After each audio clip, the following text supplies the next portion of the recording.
Ahead of World Refugee Day on 20th June, the global spotlight has centered on the plight of the Rohingya refugees. Considered one of the biggest refugee crises in the world, more than 700,000 Rohingyas have been displaced after a military crackdown in Myanmar's northwestern Rakhine state.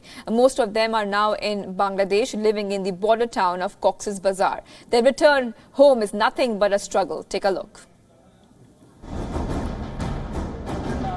In 2015, Rohingya insurgents attacked police posts and an army camp in western Myanmar's Rakhine state, killing about 12 people.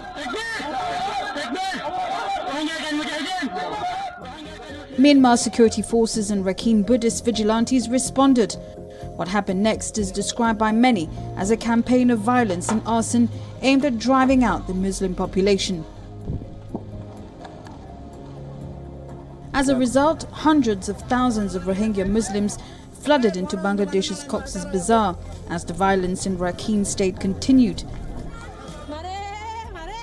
The country's leader and Nobel Prize winner Aung San Suu Kyi admitted to the huge task at hand and vowed to restore peace in her country. We condemn all human rights violations and unlawful violence.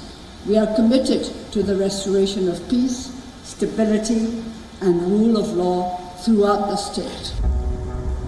International media and observers argued there was little evidence of anything but ethnic cleansing of the Rohingya continuing in the country.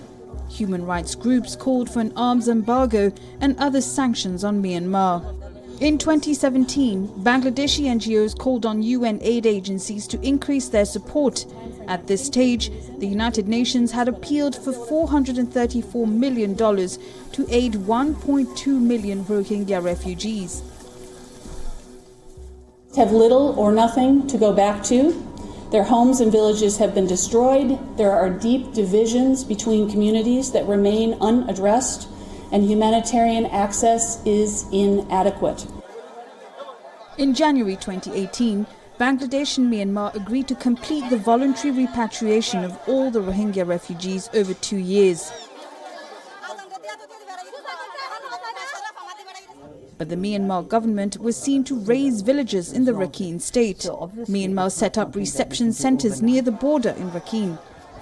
A mere 5 families returned to Rakhine state in April, but the UN said the conditions for their return was not safe, dignified or sustainable. Bureau Report, WION.